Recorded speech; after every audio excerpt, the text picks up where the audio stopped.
Sir இன்னைக்கு இந்த தாவேக்காவில இருந்து ஆதவர்ஜுனா ஒரு பேட்டி கொடுத்திருந்தாரு. நீங்க அமைச்சரவையில இடம் பெறணும் அப்படின்னு சொல்லிட்டு. அமைச்சரவையில நீங்க IUML கண்டிப்பா இடம் பெறணும். அமைச்சரவை விரிவாக்கம் பண்ண போறாங்க. சோ அதுல இடம் பெறணும். நேற்றே அங்க சொன்னாங்க. எங்க IUML சார்பாக நாங்க கொடுத்த சப்போர்ட் அன்கண்டிஷனல் சப்போர்ட். எந்த கண்டிஷன் வச்சு நாங்க கொடுக்கல சார். Okay okay. நாங்க எந்த டிமாண்ட் பண்ணல, எந்த கண்டிஷன் வைக்கல. Okay sir. இந்த நல்லாட்சி தொடரணுங்கிறதுக்காக வேண்டி எங்க சப்போர்ட் கொடுத்துருக்கோம். Okay sir. நீங்க ஏதாவது ஐடியா இருக்கா சார் அமைச்சரவையில இடம் பெறதுக்கு? யோசிக்கவே இல்லை. ஏதாவது கூட்டம் போடுறதுக்கு ஏதாவது வாய்ப்பு இருக்கா சார்? எல்லாம் கலந்து ஆலோசிக்கிறதுக்கு பத்தி யோசிக்கவே இல்லை. நாங்க யோசிக்கவே இல்லை. அமைச்சரவையில இடம் பெற மாதிரி வாய்ப்பே இல்ல. இல்ல இல்ல எங்க.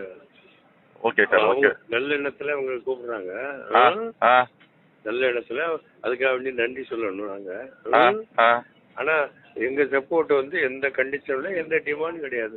நல்லாட்சி தொடரணும்னு சொல்றோம். அவ்வளவுதான் வாழ்த்து. ஃபியூச்சர்ல அது ஏதாவது கன்சிடர் பண்றதுக்கு வாய்ப்பு இருக்கா சார்? எதுங்க? ஃபியூச்சர்ல ஏதாவது கன்சிடர் பண்றதுக்கு வாய்ப்பு இருக்கா அமைச்சரவையில இடம்ன்றத? இல்ல இல்ல நாங்க இப்போ அன்னைக்கு நாங்க அறிவிச்சோமே. ஆமா. அன்கண்டிஷன் சப்போர்ட்னு சொன்னோம்னா அது எந்த கண்டிஷனும் வைக்கல, எந்த டிமாண்டும் வைக்கல. நல்லாட்சி விஜய் தலைமையிலான தொடர்ந்துங்கிறது எங்க ஆசை. புரியுது. எல்லா வகையும் நான் கொடுப்போம். தாவேக்கா ஆட்சிக்கு ஆரம்பத்திலே வந்து நீங்க வந்து சப்போர்ட் பண்றதுக்கே ரொம்ப கடைசி நேரம் வரைக்கும் ரொம்ப லேட் பண்ணி கடைசியில ரொம்ப ஆலோசிச்சு தான் முடிவு எடுத்தீங்க. எங்களுடைய எல்லா கன்சல்ட் பண்ணி தான் முடிவு. ஆமா ஆமா. கடைசியில ஆலோசிச்சு கடைசியில இறுதியா ஒரு ஆதரவு கொடுக்கறதுன்னு ஒரு முடிவு எடுத்தீங்க.